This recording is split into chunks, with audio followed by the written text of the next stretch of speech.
नमस्कार সকলকে, hello everyone, नमस्ते सभी को, good evening to all of you. तो आज हम डिस्कस करने जा रहे हैं बहुत इंपॉर्टेंट बातें जो कि आप लोग सुनो और स्किप मत करो। बंगाली हिंदी दोनों में कहेंगे, ठीक है। और बहुत इंपॉर्टेंट वीडियो है और लाइव थंबनेल एंड आप लोगों को टाइटल पे भी दिखेंगे। और एक बात अभी तो एग्ज़ाम के डेट आ चुके हैं, उससे रिलेटेड दो बातें करेंगे। Number 1 is 20 days strategy and number 2 is your exam date related important information, ठीक है। So please do like, comment, share and subscribe to Split Literature and hit the bell icon so that you never miss an updates। ज़्यादा से ज़्यादा like comment share and subscribe कर दीजिए, जुड़े रहिए split literature के साथ। প্রচুর পরিমাণে লাইক কমেন্ট শেয়ার এবং সাবস্ক্রাইব করে দেখতে থাকুন স্প্লিট লিটারেচার বেল আইকনকে প্রেস করে রাখুন যাতে করে কোনো রকম কোনো ইম্পর্টেন্ট আপডেটস ইনফরমেশনস মিস না হয়। তো আজকে আমরা দুটো কথা বলবো, একটা 20 ডেজ স্ট্র্যাটেজি, যে 20 দিন কীভাবে প্রস্তুতি নেব মৌখিকভাবে বলবো, আর নাম্বার 2 বলবো যে এক্সাম ডেট নিয়ে একটা গুরুত্বপূর্ণ কথা আমি বলবো। অবশ্যই সেটা মনের ক্ল্যারিটি বা একটা স্বচ্ছতা দেওয়ার জন্য, কোনোভাবেই কেউকে কোনো রকম স্ট্রেস বা কোনো রকম টেনশনে ফেলার জন্য কিন্তু নয়। सो शुरू करते हैं। पहले हम हिंदी में बोलेंगे, फिर बंगाली में। আমরা প্রথমে আজকে হিন্দিতে বলবো, তারপর বাংলায় বলবো। তো অবশ্যই like comment share and subscribe করে সঙ্গে থাকুন। নতুন হয়ে থাকলে অবশ্যই সাবস্ক্রাইব করে জুড়ে যান, আর অবশ্যই একজন সাবস্ক্রাইবার হয়ে থাকলে লাইক কমেন্ট শেয়ার করে আমাদের অনুপ্রাণিত করুন, এনার্জি দিন, আমাদের জন্য ব্লেসিংস দিন। আমরাও অবশ্যই আপনাদের জন্য করছি বা তোমাদের জন্য করছি, নিজের জন্য করছি, উভয় একে অপরের হাত ধরে অনেকটা পথ আমরা এগিয়ে যাব। তো শুরু করা যাক। प्रथम हिंदी बोलती तापर बांग्ला। सो आप लोगों के लिए इम्पॉर्टेंट बात यह है कि एग्ज़ाम से पहले आप लोगों के हाथ में 20 डेज़ है सभी के लिए, चाहे उनके एग्ज़ाम 25 जून को हो, चाहे उनके एग्ज़ाम 26, 7, 9 जो भी हो। तो इम्पॉर्टेंट बात यह है, इस टाइम पे अगेन सेम थिंग्स कहूँगी, फिर नॉक करना मेरी ड्यूटी है। आप लोगों को अलर्ट करना, आप लोगों को स्ट्रेस फ्री रखना, आप लोगों को मोटिवेटेड रखना, आप लोगों को एंग्जाइटी से दूर रखना। I think it's my responsibility being a creator. छोटी हो बड़ी हो, जितना भी हम करने की कोशिश कर रहे हैं, it is called creator. We are creating something. So उससे पहले ऑब्वियसली आप लोग इस टाइम पे पढ़ाई से पहले हेल्थ पे ज़्यादा फोकस करो। मतलब टाइम इधर उधर हो सकता है कभी कभार, लेकिन खाना पीना कुछ ऐसे ठंडे कुछ मत खा लेना कि ठंड लग जाए और आपका तबीयत बिगड़ जाए। Weather is very hot, temperature sometimes rainy weather भी आ जाता है, कभी कभी बारिश बहुत हो जाती है, उस वजह से ठंड भी लगते हैं। जहाँ पे भी ऑल ओवर इंडिया में जहाँ पे भी ज़्यादा गर्मी है, कहीं पे गर्मी थोड़ी कम है, लेकिन most of the cases all over India में इस वक्त गर्मी बहुत ज़्यादा है। हर जगह में एकदम ईस्ट वेस्ट नॉर्थ साउथ हर जगह पे कोने कोने में। तो हेल्थ पे फोकस करो और हेल्थ के लिए हेल्दी खाना खाओ। जो हैबिट नहीं है उसको अचानक से हैबिट करने मत बैठो।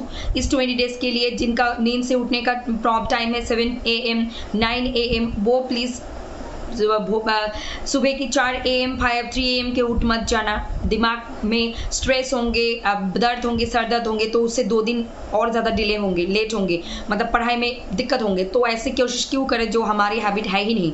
ये 20 डेज़ एग्ज़ाम से पहले ये आपका जो भी लाइफ में सिस्टम है, जो भी आप लोगों के लाइफ में रेगुलर आप जो ड्यूटी जो करते हो, जो आपकी रूटीन है, उसमें तो नंबर 1 हेल्थ पे ब्रेक मत करो।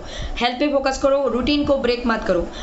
बल्कि जिस टाइम आप पढ़ते थे थोड़ी टाइम को और बढ़ा लो पढ़ने के लिए, लेकिन ऐसे मत करो जब आप चाय पीते थे उस वक्त आप नहाने जा रहे हो, जब आप नहाते थे तब आप खा रहे हो, जब आप खा रहे थे तब आप पढ़ रहे हो।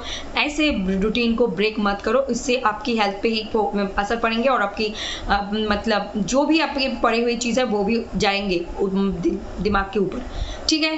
तो हेल्थ के लिए फोकस रहो, रूटीन को ब्रेक करने की कोशिश मत करो। इस टाइम पे आप 2 घंटे पढ़ते थे, 4 8 10 घंटे पढ़ते थे, उसकी जगह आप अपने एंड से 1-2 घंटे बढ़ा लो, बट खुद पे स्ट्रेस मत दो।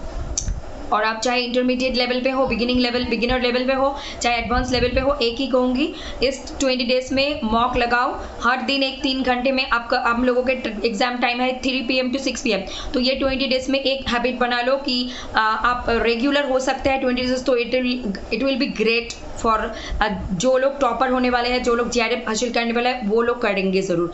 3 PM से 6 PM हर दिन एग्जाम दो, मॉक टेस्ट दो, टाइम लगा के टाइमर सेट करके दो, और फ्री रिसोर्सेज से गूगल से सर्च करो या फिर बुक से करो, लेकिन कुछ ऐसे रिसोर्सेज के साथ जुड़ जाओ मॉक के लिए। मॉक लगाओ, और मॉक लगाने के बाद जब आप आंसर चेक कर रहे हो, तब अगर आपका ज़्यादा क्वेश्चन कम ठीक हो रहे हैं, मार्क्स के लिए टेंशन मत कर लेना। वहाँ पे आप मॉक दे रहे हो सिर्फ टाइम मैनेजमेंट के लिए, एग्जाम के लिए प्रिपेयर हो रहे हो। उसके मतलब ये नहीं कि वही पेपर आपके एग्जाम में आने वाले हैं। ओके, जो जैसे आपने प्रिपरेशन ली है, उससे ईजी भी पेपर आ सकता है, उससे डिफिकल्ट भी आ सकता है, मॉडरेट भी आ सकता है, तो कुछ भी हो सकता है। लेकिन आप लोगों को ऐसे पढ़नी है, ऐसे दिमाग ठंडी रखनी है कि आप जो भी आए, आप अच्छे तरीके से एग्जाम दे के आएंगे। और इस टाइम पे 20 डेज में मैंने कही हेल्थ एंड खाना एंड रूटीन ब्रेक मत करना, एंड जो भी आप पढ़े हुए हो उसको मॉक एक अच्छी रोल प्ले कर सकते हैं एग्जाम हॉल में टाइम मैनेजमेंट के लिए। जिनको इंटरनेट ऑनलाइन एग्जाम से दिक्कत होती है, जिनका हैबिट है, उनका जिनका डर नहीं है, उनका तो बहुत बढ़िया। और एक बात इंपॉर्टेंट, इस टाइम पे 20 डेज में पढ़ाई तो एक रोल प्ले करेंगे, रिवीजन, POIQs, पढ़ा हुआ चीज़, थोड़ी दो चार नई चीज़, जो कैपेसिटी, जिसकी कैपेसिटी है, जो स्ट्रेस ले पाओगे नई चीज़ के लिए, वही लेना। अगर जिनका नहीं है उतनी कैपेबिलिटीज, स्ट्रेस एंग्जाइटी हो जाता है, वो लोग दूर रहो नई चीज़ से। जो पढ़े हो उसको ही पढ़ो। और एक इंपॉर्टेंट बात बताऊँ, ये 20 डेज आपका रिजल्ट डिफाइन नहीं करेंगे। ये 20 डेज आपकी एग्जाम हॉल में बेस्ट बेहतरीन परफॉर्मेंस के लिए ऑब्वियसली रोल प्ले करेंगे, क्रूशियल रोल प्ले करेंगे। लेकिन ये तभी रोल प्ले करेंगे जब आप खुद एकदम काम एंड कूल रहोगे। इस टाइम पे भी मैं यही कहूँगी, ये 20 डेज में जिसने अपनी mental health, physical, emotional health के स्टेबिलिटी को, हेल्थ को जो ज़्यादा कूल एंड कामनेस के साथ डील करेंगे, उनके सक्सेस होने का संभावना। और जो स्ट्रेस लेकर, एंग्जाइटी लेकर पढ़ रहे हैं, बहुत ज़्यादा दिमाग खा के रखे हैं, मतलब स्ट्रेस में, एंग्जाइटी में, उन लोगों से आप लोग बहुत आगे हो। चाहे आप एक बिगिनर स्टूडेंट को, एक intermediate student and advance level को, इन तीनों कैटेगरी में से कोई भी किसी को मात दे सकता है इस वक्त। कैसे? जो दिल और दिमाग शांत रखेंगे, जो इस पे हेल्थ पे फोकस करेंगे, पढ़ाई रिवाइज करेंगे without any anxiety, without any stress, without any kind of tension, वो लोगों का सक्सेस होने का चांसेस बहुत बहुत बहुत ज़्यादा हाई है। सिर्फ मैं एग्जाम्पल नहीं हूँ, मैं मानती हूँ जो लोगों ने एक first attempt, second attempt, 5th attempt, 10th attempt, जिस टाइम पे भी UGC NET, JRF, SET, GATE, others competitive exam को क्लियर किए होंगे, उन लोगों का सबसे बड़ा हथियार ये था पढ़ाई के साथ साथ दिमाग को ठंडा रखना। ये एक बहुत बड़ी हथियार है, इसको जिसने पकड़ लिए वो कम पढ़े हुए भी अच्छा परफॉर्म करके आएंगे, तो रिजल्ट उनको ही ज़्यादा पॉजिटिव मिलने के चांसेस हैं। और जो ज़्यादा पढ़े हुए हैं लेकिन स्ट्रेस में, एंग्जाइटी में क्या कर बैठे खुद को नहीं पता, एग्जाम हॉल में क्वेश्चन दिमाग का दही बना रखे थे, उनका तो गए परिश्रम। चाहे आपका 1 साल का हो, 6 महीने का हो, चाहे 3 महीना, 1 महीना, जो भी हो, ये 20 डेज को ज़्यादा अच्छे तरीके से डील करो। और ऑब्वियसली आपको हिम्मत के साथ, इंटेलिजेंस के साथ, एंड सबसे बड़ी important calmness and cool and calmness के साथ ये 20 डेज को डील करनी पड़ेगी, तभी आपको एक पॉजिटिव रिजल्ट्स दिखने के चांसेस बहुत बहुत ज़्यादा हाई है। ठीक है, स्ट्रेटेजी और क्या कहूँगी, एक ही कहूँगी, मॉक टेस्ट लगाओ, टाइम मैनेजमेंट करो, PY को सॉल्व करो, रिवाइज करो, एक रिविजन टाइम रखो हर दिन सोने से पहले, वो सारी चीज़ें आ सकते हैं। SB लिटरेचर को फॉलो करो और अदर्स चैनल को फॉलो करो।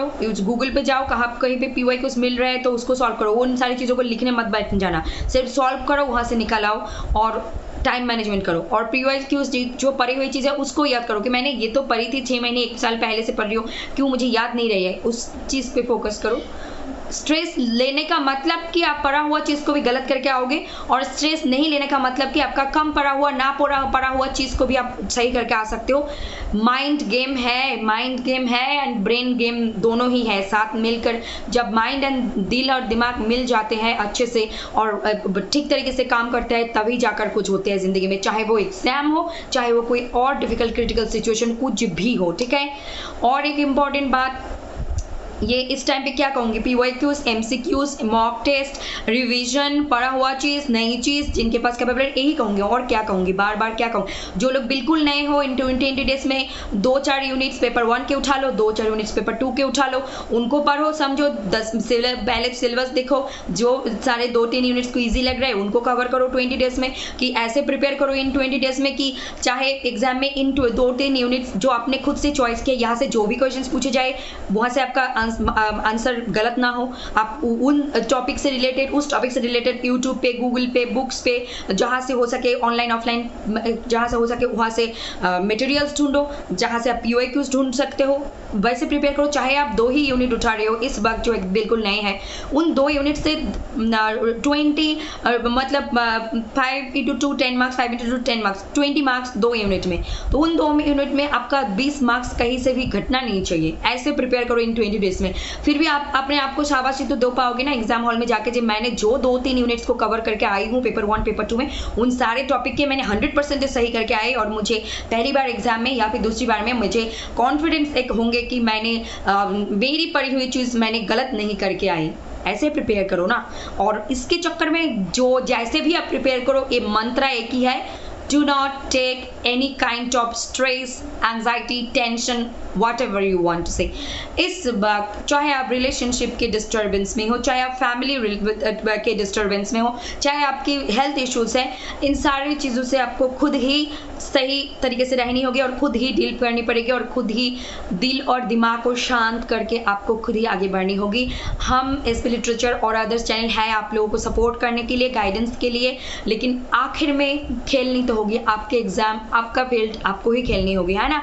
दूसरे लोग आकर नहीं खेलेंगे, लेकिन ये सारी चीज़ें हमें motivated, focused, stress free, anxiety से दूर एंड टेंशन से दूर रखने के लिए बहुत हेल्प करता है, क्योंकि हमें पता है कभी कभी एक अच्छी बातें हमें ज़िंदगी में बहुत आगे लेकर जाती है, कभी कभी एक बुरी बातें हमें बहुत नीचा दिखाती है, और कभी कभी एक नेगेटिव मोटिवेशन हमें बहुत दूर तक लेके जाता है, क्योंकि सही और गलत, खराब एंड अच्छे सभी चीज़ों की मायने हमारे ज़िंदगी में है। सिर्फ उन व्यक्तियों पर डिपेंड करते हैं कि आखिर उनका कितना कैपेसिटी है और हम लोगों का कितना एटीट्यूड और पर्सपेक्टिव है कि हम एक लोगों की गलत चीज़ को भी सही तरीके से अपने लाइफ में इम्प्लीमेंट करें। ये एक प्रैक्टिस है, हैबिट है, ये एक अपना सोच विचार है। आप जैसे बिल्ड करोगे वैसे ही बिल्ड होते जाएंगे, और जैसे आप उसको जोड़ते जाएंगे, जैसे आपको टूटते जाओगे तो टूटते ही जाएंगे। So that's it for today. और एक इम्पॉर्टेंट बात एग्जाम डेट से related, I am not sure. Again, I am not sure. There is no official notification from NTA. NTA की तरफ से कोई भी ऑफिशियल नोटिफिकेशन नहीं है, लेकिन 27 जून को रथ यात्रा है, मतलब जो कि ऑल ओवर इंडिया में and West Bengal and India के कई स्टेट्स में रथ यात्रा को बहुत ही बेहतरीन तरीके से, बहुत ही श्रद्धा के साथ, बहुत ही लोग एक्साइटमेंट के साथ भगवान के दर्शन करने, भगवान के रथ के जो रोप होते हैं उसको टच करने में, उसके साथ हाथ पैदल चलने में, उसके वर्शिप करने में बहुत डेडिकेटेड होते हैं। तो ये रथ यात्रा के लिए हो सकते हैं 27 जून के एग्जाम में भी ये डेट चेंज की जाए, तो एक दिन आगे या एक दिन पीछे हो सकते हैं, क्योंकि हमने पिछले एग्जाम में देखे हैं मकर संक्रांति की वजह से UGC नेट के एग्जाम के डेट को रीशेड्यूल किया गया था। एक ये संभावना है, और एक दूसरी संभावना ये है कि आप लोगों का एग्जाम्स 27 जून पे ही होंगे, लेकिन जो स्टेट्स में रथ यात्रा की ज़्यादा सेलिब्रेशन होते हैं, ज़्यादा श्रद्धा, ज़्यादा पूजे पाठ करी जाती है, उन सारे स्टेट्स में अगर बच्चे पहुंच ना पाए एग्ज़ाम सेंटर में ट्रैफिक की वजह से, रोड की ट्रैफिक की वजह से कहीं पहुंच ना पाए, तो शायद उस इंस्टीट्यूशन, उस जगह के, उस स्टेट्स के, उस स्पेसिफिक जगह के स्टूडेंट्स के एग्ज़ाम को रीशेड्यूल करवाया जा सकते हैं। अगर कोई दिक्कत में पड़े और वो एग्ज़ाम देने गए लेकिन पहुंच नहीं पाए, तो उनके लिए डिफरेंट शेड्यूल प्रिपेयर करेंगे। अदरवाइज अभी भी समय है, टुडे इज़ 8 जून, अभी भी समय है, NTA डेट चेंज करवा सकते हैं रथ यात्रा की वजह से। इट इज़ पॉसिबल, ये हाई प्रोबेबिलिटी है कि चेंज हो सकते हैं, चाहे कुछ सेंटर के लिए या फिर ऑल ओवर इंडिया के लिए। 27 जून को सिर्फ इंग्लिश लिटरेचर के एग्ज़ाम नहीं है, सिर्फ कॉमर्स के एग्ज़ाम नहीं है, लगभग 8, 10, 15 सब्जेक्ट्स के एग्ज़ाम है। आई एम अज्यूमिंग गेसिंग, इससे कम तो नहीं है, ठीक है। तो आप लोगों को आज के वीडियो देखकर लग सकता है this is 15 minutes 20-30 minutes above, लेकिन दिस इज़ बहुत काम की चीज़ है। अगर आपने मिस कर दिए तो गए, ये सारी चीज़ आपको पता होना ज़रूरी है। लेकिन बी अवेयर, अगर डेट रीशेड्यूल होते हैं, चेंज होते हैं, तो आपको बहुत ज़्यादा दिन नहीं मिलेंगे, सिर्फ एक दिन ज़्यादा मिल सकता है, एक दिन कम मिल सकता है। There is no difference, okay. Other subject के साथ आप लोगों का बहुत ज़्यादा डिफरेंस होने वाला है नहीं, क्योंकि एनटीए आई होप किसी के साथ भी अनफेयर होने नहीं देंगे। We hoping that, okay. So that's it for today. Please do like, comment, share and subscribe to SB Literature and hit the bell icon so that you never miss an updates. ज़्यादा से ज़्यादा like, comment, share and subscribe कर दीजिए और जुड़े रहिए SB Literature के साथ। अभी हम बंगाली में कहने जा रहे हैं, नए हो तो चैनल को सब्सक्राइब करो और जुड़ जाओ, और ऑलरेडी एक सब्सक्राइबर हो तो प्लीज़ लाइक, कमेंट, शेयर करके हमें इंस्पिरेशन दो, मोटिवेशन दो, एनर्जी दो कि हम और बेहतरीन तरीके से लेकर आते हैं, आगे आने वाले दिनों में भी बेहतरीन तरीके से लेकर आए आप लोगों के लिए, और हाथों में हाथ पकड़ के हम जिंदगी में बहुत आगे बढ़े, ठीक है। So now I am going to tell this information in Bengali language. तो शुरू करा যাক। আজকেও ভিডিওটা প্রথমেই বলে দিই, প্রথমে 15 মিনিট ধরে আমরা প্রথমে ইন্ট্রোডাকশন 2 মিনিট 1-2 মিনিটের উপরে বললাম। এখন আমরা হিন্দিতে বলে দিলাম কি নিয়ে, যে 20 ডেজ স্ট্র্যাটেজি কী হবে এবং এক্সাম ডেট নিয়ে। দুটো বিষয়ে যদি আমরা একটা ভিডিওতে বলি দুটো ভাষায়, অটোমেটিক্যালি ভিডিওটা 20 মিনিটস 30 মিনিটস আবাব হয়েই যায়। তো এটা দেখে যে বা যারা ভয় পেয়ে পিছিয়ে যাবে তাদের কিন্তু অসুবিধা হবে, কারণ তারা এই গুরুত্বপূর্ণ বিষয়গুলো থেকে বঞ্চিত থাকবে, বা অন্য কোনো সোর্সেস, অন্য কোনো চ্যানেল থেকে জেনে নিলে তো খুবই ভালো, কিন্তু না জানতে পারলে কিন্তু কোথাও না কোথাও নুকসান বা লোকসান হয়ে যাবে। তো আমরা বলবো যে এই 20 ডেজ বা 20 দিনের পরীক্ষার প্রস্তুতির মন্ত্র বা কি হতে পারে, গাইডেন্স, স্ট্র্যাটেজি, গাইডলাইন্স, বা কি বলবো, একটা গতিপথ, একটা দৃষ্টিভঙ্গি কি হতে পারে। প্রথমত এই 20 দিন এক্সামের জন্য যতটা পড়াশোনার বিষয়গুলো গুরুত্বপূর্ণ, তার থেকেও বেশি গুরুত্বপূর্ণ ভূমিকা পালন করবে নাম্বার 1 তোমাদের বা আপনাদের শরীর স্বাস্থ্য। কারণ এই সময় প্রচণ্ড গরম চলছে, এই গরমে কেউ ঠান্ডা খেয়ে নিল, হঠাৎ তার জ্বর সর্দি চলে আসলো। এই গরমে কেউ অনেক কিছু নতুন ট্রাই করতে গেল, তারা অসুবিধায় পড়ে গেল। এই গরমে নিজেকে সুস্থ রাখা, সবার প্রথমে নিজের যে দৈনন্দিন জীবনের যে রুটিন, যার সকাল 7টায় ঘুম থেকে ওঠার অভ্যাস বা 9টায়, সে এই পরীক্ষার চক্করে এই 20 দিনে ভোর 3টায় 5টায় উঠে পড়তে শুরু করে দিল, তো ডেফিনেটলি তার মাথা ব্যথা করবে, তার শরীর সারাদিনে ম্যাচ করবে, তারপরে সে সারাদিনে গিয়ে 2 দিন তার পড়াশোনারও পিছিয়ে যাবে, এতে লাভের লাভ কিছুই হবে না। এই মুহূর্তে খুব বুদ্ধির সাথে, খুব শান্তভাবে আমাদেরকে ডিল করতে হবে, বা এর সাথে আমাদেরকে একটু থাকতে হবে, মানে নিজেকে ভালো মন্দ বুঝে চলতে হবে। সেটা কি, এই মুহূর্তে অবশ্যই শরীরের সুস্থতার 1 নাম্বার প্রায়োরিটি দিতে হবে। সুস্থ থাকবো তবেই তো গিয়ে পরীক্ষা হলে সুস্থভাবে এক্সাম দিয়ে আসবো, তাই তো। সেকেন্ড, খাওয়া দাওয়া খুব সাবধান। থার্ড, ওই তো বললাম প্রপার ঘুম, যেটা অভ্যাস আছে সেই অবশ্যই তুমি বা তোমরা, আপনি বা আপনারা যারা 2 ঘন্টা পড়তে 4 ঘন্টা 6 ঘন্টা 8 ঘন্টা 10 ঘন্টা, সেই সময়টাকে একটু বাড়িয়ে নাও, কিন্তু এরকমটা যেন না হয় খাওয়ার টাইমে স্নান করছি, স্নান করার টাইমে পড়ছি, পড়ার টাইমে অন্য কিছু করছি, এরকম যেন না হয়। এতে কি হবে, ভালোর থেকে উল্টোটাই হয়ে যাবে। এরকম রুটিন ব্রেক চলবে না। যদি তোমার অভ্যাস আছে যে তুমি পরীক্ষার 20 দিন আগে নতুন করে তুমি 21 ডেজ চ্যালেঞ্জ, তুমি বা তোমরা, আপনি বা আপনারা 21 ডেজ চ্যালেঞ্জ নিয়ে বসো না, এত টাইমে মেডিটেশন, এত টাইমে পড়াশোনা, এত টাইমে স্নান, এত টাইমে খাওয়া, তো এটা গেল। 20 ডেজের জন্য নতুন করে কোনো স্ট্র্যাটেজি, নতুন করে কোনো গাইডলাইন্স, নতুন করে কোনো রুটিন শিডিউল তৈরি করার কোনো দরকার নেই। তোমার রুটিন, তোমার শিডিউল যদি খুব ইনডিসিপ্লিন, খুব ব্রেক, মানে খুব ভাঙা হয়, তাতেও যথেষ্ট। ওই ভাঙা ইনডিসিপ্লিন দিয়েও আমরা ডিসিপ্লিনে আসতে পারি, কিন্তু এই 20 দিন সব থেকে গেম হচ্ছে মাইন্ড গেম, মানে হচ্ছে মন আর মাথা, দিল আর দিমাগ। মাথা আর মন যার সুস্থ থাকবে, একটা লক্ষ্যে স্থির থাকবে এবং শান্ত থাকবে, সেই এই পরীক্ষায় গিয়ে বাজিমাত করে দিয়ে আসবে। অবশ্যই তুমি বা তোমরা, আপনি বা আপনারা চাই তোমরা একদম প্রথমবারের জন্য প্রস্তুতি নিচ্ছ, বা তোমাদের মোটামুটি 2 বছরের অভিজ্ঞতা আছে পরীক্ষা বিষয়ে, বা তোমরা অলরেডি একজন অ্যাডভান্স লেভেলে আছো, তোমাদের সিলেবাস কভার হয়ে গেছে, তোমরা 6 মাসের ক্যান্ডিডেটও হতে পারো, 6 বছরেরও ক্যান্ডিডেট হতে পারো, মানে ধরে পড়াশোনা করছো, যে কোনো কিছু হতে পারে। কিন্তু এই মুহূর্তে স্ট্র্যাটেজি বলতে নতুন কিছুই হয় না, এরকম কোনো মন্ত্র নেই, এরকম কোনো চাপিকাঠি নেই 7 দিনে নেট ক্লিয়ার, 7 দিনে জিআরএফ ক্লিয়ার। আমি এই ধরনের মন্ত্রতে বা এই ধরনের গল্পতে বিশ্বাস কোনোদিনই করিনি, এখনও করি না, ইন ফিউচারও করবো না। কারণ আমার পরীক্ষাটা পাশ করতে বিগত কয়েকটা বছর লেগেছে, তার মানে যে কেউ পারবে না তা না। আমি মানি এই ধরনের পরীক্ষা 6 মাসেও পাশ করতে পারে, 1 বছরেও পাশ করতে পারে, কিন্তু এই ধরনের নেট সেট গেট বা আদার্স কম্পিটিটিভ এক্সামের পাশ করার পিছনে আমাদের একটা লড়াই থাকে, যেটা হয়তো কারোর গ্র্যাজুয়েশন লেভেল থেকে, কারোর পোস্ট গ্র্যাজুয়েশন লেভেল থেকে, কারোর হায়ার সেকেন্ডারি লেভেল থেকে, কারোর হয়তো 5 বছর বয়স থেকে। তো কার ক্ষেত্রে কি হবে, প্রত্যেকটা মানুষ আলাদা আলাদা, নিজের মতো করে একক এবং বিভিন্ন, এবং তারা খুবই সুন্দর নিজের নিজের মতো করে। তাই আমি মানি না যে 6 মাসের, একদম 6 মাসের পড়াতেই সে পুরোটা পাস করেছে, কখনোই নয়।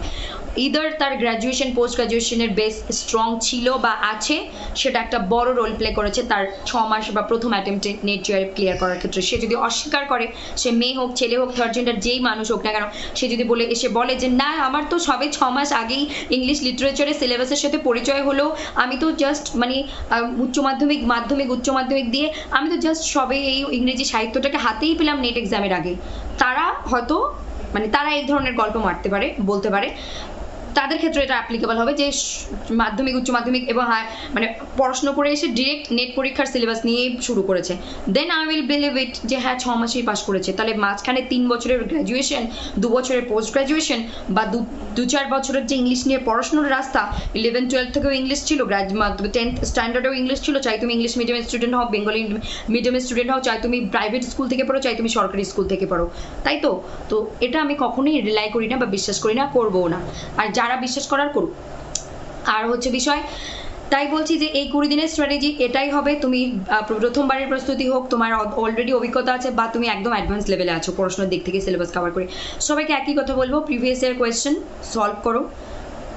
20 দিনের মধ্যে প্রতিদিন 20 দিন 3টে থেকে 6টা অবধি যদি মক টেস্ট দিতে পারো, টাইম ম্যানেজমেন্ট করার জন্য খুব ভালো। আর অনেক সময় হয় না, ভয় পাওয়ার কিছু নেই, যারা জিআরএফ যারা টপার হবে তারা তাই করবে, 3 থেকে 6টা অবধি 3টা থেকে 6টা অবধি প্রতিদিন মক টেস্ট দেওয়ার চেষ্টা করবে, টাইম ম্যানেজমেন্ট করবে এবং নিজের ভুলগুলো সংশোধন করবে। আর আমি বলবো যারা ইন্টারমিডিয়েট বা বিগিনার লেভেলে আছো, তারা ভয় পেও না, যদি মক টেস্টের স্কোর কম হয় ওটাতে ঘাবড়াবে না, ওটা শুধু তোমার সময় সীমা বা টাইম ম্যানেজমেন্টের জন্য। আর পরীক্ষা হলে তুমি যাতে একটু টাইম ম্যানেজমেন্ট করে বসার ধৈর্যটা তৈরি করা 3 ঘন্টা, এবং ঠান্ডা মাথায় প্রশ্নপত্র পড়ে উত্তর করার একটা হ্যাবিট বা প্র্যাকটিস তৈরি করা এই 20 দিনে, যেটা তোমার হেল্প হবে। 20 দিন যদি নাও হয়, তোমরা এই 20 দিনের মধ্যে যদি 10বারও দিতে পারো, গ্যাপে গ্যাপে, একদিন গ্যাপে, তাও ভালো, খারাপ নয়। এটা একটা প্রিভিয়াস ইয়ার কোয়েশ্চেন, যারা অলরেডি পড়েছো এবং জানা জিনিস বারবার ভুল করছো, নিজেকে প্রশ্ন করো কেন আমার জানা জিনিস বারবার ভুল হচ্ছে, এবং সেগুলো আবার পড়ো, এবং প্রতিদিনের রাতে শোয়ার আগে একটা স্লট রাখো রিভিশনের জন্য, ঠিক আছে? আর হচ্ছে মক টেস্ট দিতেই পারো। আর মক টেস্টের থেকে ইম্পর্টেন্ট হলো প্রিভিয়াস ইয়ার কোয়েশ্চেন, আর হচ্ছে ও হ্যাঁ, মক টেস্টের টাইম ম্যানেজমেন্টের জন্য এমসিকিউ সলভ করার থেকে বলবো যে তোমরা রিভিশন দাও, রিভিশনে সব থেকে ফোকাস করো, রিভিশন, পিওয়াইকিউস অ্যান্ড মক টেস্ট, এগুলো তিনটেই সব কিছু মিলে যেমন দিল আর দিমাগ, মন আর মস্তিষ্ক যখন একত্রিত হয় তখন ভালোভাবে থাকে, তখন আমরা কাজ হাসিল করতে পারি ভালোভাবে। ঠিক তেমনি যখন প্রিভিয়াস ইয়ার কোয়েশ্চেন, যখন মক টেস্টের টাইম ম্যানেজমেন্ট, মক টেস্ট আর টাইম ম্যানেজমেন্ট এবং ধৈর্য, এবং তার সাথে যখন রিভিশন, এই তিনটে এক হয়ে যায়, তখন অবশ্যই যে কেউ নেট জিআরএফ ক্লিয়ার করতে পারবে। আর এই সময় এই যে এই কয়টা দিন, 20টা দিন, কেউ মানে কোনো রকমভাবে যে ব্যক্তি বা যে সম্পর্ক তোমাকে কষ্ট দেয় বা কোনো অসুবিধা হয়, তার থেকে একটু দূরত্ব বজায় রাখো, মনের দিক থেকে, শারীরিক দিক থেকে, সব রকম দিক থেকে। পরিবারে যদি কোনো অসুস্থ রোগী বা কঠিন পরিস্থিতি চলছে, সেটাকেও হাসি মুখে বরণ করে নাও, এবং নিজের রুমে নিজের যখন একটা পড়াশোনা, সে একটা রান্নাঘর হতে পারে, বিছানা শোয়ার ঘর হতে পারে, বা ঠাকুর ঘর, যে কোনো ঘর হতে পারে, বারান্দা হতে পারে, যখন পড়াশোনায় ঢুকছো তখন নিজেকে একদম মানে যে সারাদিনের যে স্ট্রেস, গ্লানি, ক্লান্তি সব দরজার বাইরে রেখে যখন পড়ার রুমে ঢুকছো, তখন শুধুমাত্র তুমি আর তোমার পড়াশোনা, আর তুমি আর তোমার আপকামিং এক্সাম, তুমি আর তোমার স্বপ্ন যে আমার নেট জিআরএফ পেতে হবে, ভবিষ্যৎটাকে এই দিকে নিয়ে যেতে চাই, এটার জন্য বরাদ্দ থাকবে। এবং তখন তুমি কোনো রকম কোনো পরিস্থিতির জন্য ভাববে না, পড়তে বসেছো মানে শুধু পড়াতেই ফোকাস করবে। আর এই মুহূর্তে মেন মন্ত্র, মূল মন্ত্রই হলো যে স্ট্রেস ফ্রি থাকা, মানে কোনো রকম টেনশন করা যাবে না, কোনো রকম রাগারাগি নিজের উপর না করাই ভালো, কোনো রকম আমরা অ্যাংজাইটি করবো না, বা কোনো রকম মানে অস্থির হবো না। ঠিক এগুলো জিনিস যারা মেনটেন করতে পারবে, তারা অটোমেটিক্যালি 3টে লেভেলে, যে লেভেলের স্টুডেন্ট হোক, এই 3টে লেভেলের 3 জনারই বা 3 টাইপের স্টুডেন্টেরই পরীক্ষায় নেট জিআরএফ পাওয়ার সম্ভাবনা প্রবল। কিন্তু কে পাবে বা কারা পাবে, যে বা যারা এই স্ট্রেসগুলো হ্যান্ডেল করতে পারবে সঠিকভাবে তাদের সাকসেস হওয়ার সম্ভাবনা অনেক হাই। আর যারা অনেক পড়েছে কিন্তু স্ট্রেস হ্যান্ডেল করতে পারেনি পরীক্ষার আগে এবং পরীক্ষার হলে, সে ডেফিনেটলি তার এত পড়াশোনা করেও তার মানে ব্যর্থ হওয়ার বা পিছিয়ে পড়ার সম্ভাবনাটা বেড়ে যায়। এই ক্ষেত্রে সে বা তারাই বাজিমাত করে ফিরবে যারা পড়াশোনার সাথে সাথে এই 20টা দিন খুব সুন্দরভাবে শান্তভাবে সুস্থ মস্তিষ্কে শান্ত মনে একদম ধীর স্থিরভাবে পড়বে, এগিয়ে যাবে এবং পরীক্ষা দিয়ে আসবে। ঠিক আছে, এগুলোই টিপস, এগুলোই স্ট্র্যাটেজি, এগুলোই ট্রিক্স, এর বাইরে কিছু হয় না। আর হচ্ছে এখন বলবো পরীক্ষার টাইম মানে ডেট নিয়ে, এটা কিন্তু কোনো রকম এনটিএর অফিসিয়াল ওয়েবসাইটে দেয়নি, আমি নিজে থেকে বলছি। 27শে জুন রথযাত্রা। পশ্চিমবঙ্গ তথা ভারতবর্ষের অনেক স্টেট বা রাজ্য আছে যেখানে রথযাত্রাকে ভীষণভাবে গুরুত্ব দেওয়া হয় এবং মানুষ খুব মানে মন থেকে শ্রদ্ধার সাথে যান, রথের যে দড়ি সেটাকে টানেন, দড়িটাকে টাচ করেন, খুব ভিড় হয়, প্রচণ্ড রাস্তাঘাটে ট্রাফিক বা জ্যাম হয়ে থাকে। তো এখানে খুব সম্ভাবনা আছে 27শে জুনের পরীক্ষাটা হয়তোবা একদিন আগে বা একদিন পিছিয়ে যেতে পারে, সম্ভাবনা আছে। এটা কিন্তু 100% গ্যারান্টিড নয়, কারণ হচ্ছে যদি স্টুডেন্টরা মেল করে দিয়েছে বা করতে শুরু করে দিয়েছে তাহলে অবশ্যই এনটি এটা নিয়ে ভাববে। আর হচ্ছে এক্সাম, এটা একটা হতে পারে যে এক্সাম 27শে জুন না হয়ে একদিন দুদিন আগাপিছা হয়ে গেল। আর একটা উপায় আছে, যে যে স্টেটে যে যে জায়গায় ট্রাফিকের জন্য বা কোনো এই রথযাত্রা পুজোর উপলক্ষে কোনো কারণে তারা তাদের এক্সাম সেন্টারে পৌঁছতে পারেনি এক্সামের দিন, তাদের হয়তো আরেকটা এক্সাম ডেট দেবে রিশিডিউল করে। যেরকমটা আমরা গত ইউজিসি নেট এক্সামে দেখেছি, মকর সংক্রান্তির জন্য যেদিন মকর সংক্রান্তি ছিল সেই দিন পরীক্ষার ডেট ছিল, তারপর সেটা এনটিএ চেঞ্জ করে অন্য ডেট দিয়েছিল। তো সেই রকম এই ক্ষেত্রেও হতে পারে, সম্ভাবনা প্রবল। আশা করি অনেক স্টুডেন্টই ইমেল করে দিয়েছে বা করছে এখনও। তো এটা নিয়ে এনটি এখনও কিছু বলেনি, ইন ফিউচার অবশ্যই বলবে। আর যদি না বলে তার মানে 27শে জুনই এক্সাম হবে। কোনো ক্যান্ডিডেট কোনো ইনস্টিটিউশনের কোনো জায়গায় যদি তাদের পৌঁছতে অসুবিধা হয় বা পরীক্ষা দিতে না পারে, তখন ডেফিনেটলি এনটিএ রিশিডিউল করবে এক্সামের। তো এখানে এটাই বলবো যে 27শে জুন পরীক্ষা হওয়ার সম্ভাবনাই 100-এ 100, কিন্তু তারপরেও যদি মানে চেঞ্জ হয় তাহলে একদিন বেশি, মানে বেশি পেলে একদিন পাবে আর কম পেলে একদিন কম পাবে। এর বাইরে নতুন করে স্বপ্ন দেখার দরকার নেই যে এক্সামের ডেট যদি চেঞ্জ হয় তাহলে আমরা 7 দিন 10 দিন 5 দিন পাবো, এটা ভুল। এই ভুল ভ্রান্তিতে যে থাকবে তার পড়াশোনা আরও যাবে।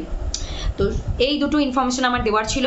অবশ্যই এত কিছু বলার জন্য অনেকটা সময় লাগে, একটা হলো এক্সাম ডেট নিয়ে, একটা হলো স্ট্র্যাটেজি নিয়ে। আজকে আমি মৌখিকভাবে বললাম, আগামীকাল আমি হয়তো শর্ট ভিডিও দেবো। আগামীকাল 9, 10, 11, 12 চান্স আছে, এই 4 দিন আমি হয়তো লং ভিডিও দিতে পারবো কিনা জানি না, চেষ্টা করব শর্ট ভিডিও দিয়ে চালানোর। তোমরা দেখবে লং শর্ট ভিডিও। আর লাইভে আসছি না, লাইভে আমরা 12ই জুন অথবা 13ই জুন আসছি লাইভে। তো এই হচ্ছে বিষয়বস্তু। তোমরা এই মুহূর্তে ঠান্ডা মাথায় নিজের শরীরের খেয়াল রাখো, পড়াশোনার খেয়াল রাখো, পরিবারের বা ব্যক্তিগত জীবনে যতই ঝড়ঝাপটা থাক না কেন, মনে মনে এটাই ভাবো যে আমাকে সামনে একটা আমার যুদ্ধ আছে, আমাকে সেই যুদ্ধ জয় করতে হবে। সেটা অবশ্যই ঠান্ডা মাথায়, হাসি মুখে, সুস্থ মস্তিষ্কে, একদম পুরো কাম কুল মাইন্ডসেটে। ঠিক আছে, তো আজকে আমার এগুলোই বলার ছিল। Please do like comment share and subscribe to SB literature, hit the bell icon so that you never miss an updates. ज़्यादा से ज़्यादा like comment share and subscribe कर दीजिए, जुड़े रहिए एसबी लिटरेचर के साथ। प्रचुर परिमाणे like comment share and subscribe करना, देखते থাকুন एसबी लिटरेचर। আমরা পরবর্তীতে লিখিতভাবে নিয়ে আসবো স্ট্র্যাটেজি 20 ডেজ স্ট্র্যাটেজি নিয়ে আসবো। আর হচ্ছে তার সাথে আমরা প্রিভিয়াস ইয়ার কোয়েশ্চেন সলভ করবো 2025-এর 7ই জানুয়ারির পেপার 1 পেপার 2। তার সাথে আমরা এমনভাবে প্রিপারেশন নেব যাতে করে ওই বিষয়গুলো থেকে এক্সাম হলে গিয়ে ডিরেক্ট প্রশ্ন দেখতে পাই। ঠিক আছে, তো আজকে এই পর্যন্তই। লাইক কমেন্ট শেয়ার এবং সাবস্ক্রাইব করে সঙ্গে থাকুন, ভালো থাকুন, সুস্থ থাকুন, দেখতে থাকুন এসবি লিটারেচার। এই সময় শরীরের খেয়াল রাখুন বেশি করে, যারা এনটিএ ইউজি নেটের ক্যান্ডিডেট আপকামিং এক্সামের, তারা তো নিজের এক্সট্রা স্পেশাল খেয়াল রাখবেনই, রাখো অবশ্যই। আর অবশ্যই পড়াশোনা করো, আর অবশ্যই মন মস্তিষ্ক ঠান্ডা রাখো। স্ট্রেস মানে একদম এক কথায় কোনোরূপ কোনো নেগেটিভিটি, কোনো হালকা টেনশনও না আর উদ্দীপনাও অতিরিক্ত না, একদম নিউট্রাল থাকো আর খুব হাসি মুখে মাইন্ড খোলা রাখো, দিল খোলা রাখো। অবশ্যই তোমরা এই যুদ্ধ জয় করবে, এই পরীক্ষা জয় লাভ করবে, আর খুব ভালো হবে তোমাদের সবার এক্সাম। আমার তরফ থেকে অনেক অনেক good wishes, best wishes, all the best to all of you. So नमस्कार। आज के तो आप सभी लोगों के लिए अपकमिंग डेज में मैं प्रीवियस ईयर क्वेश्चंस लेकर आऊँगी। मतलब मैं 9th June, 10th June, 11th June and 12th जून में भी मैं ये 4 दिन शॉर्ट वीडियो से काम चलाऊँगी और लॉन्ग वीडियो भी दे सकती हूँ। आई एम नॉट श्योर, मैं आपको प्रॉमिस नहीं कर सकती हूँ, लेकिन मैं शॉर्ट वीडियो ज़रूर दूँगी। एक वीडियो तो ज़रूर आएंगे शॉर्ट, और लाइव में हम आएंगे 12th जून या फिर 13th जून को हम लाइव वीडियो लेकर आएंगे, और 12th अगर नहीं हुए तो 13th को ज़रूर आएंगे लाइव वीडियो। और आप लोगों के लिए प्रीवियस क्वेश्चंस लेकर आएंगे पेपर 1 पेपर 2 7 जनवरी 2025 के।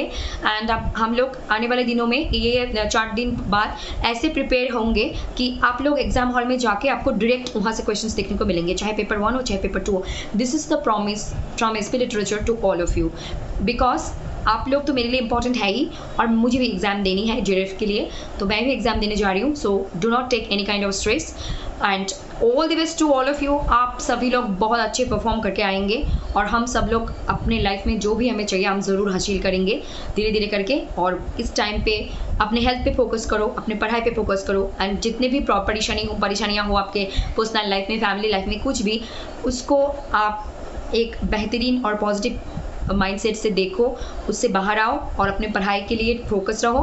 आप डेफिनेटली लाइफ में सब कुछ कर पाओगे और सब कुछ आपको मिलेंगे, जो सब चीज़ों के आप हकदार हो, आप डिज़र्व करते हो. अपने मेहनत से, अपने चाहत से, अपने कोशिश से आपको ज़रूर मिलेंगे. ठीक है.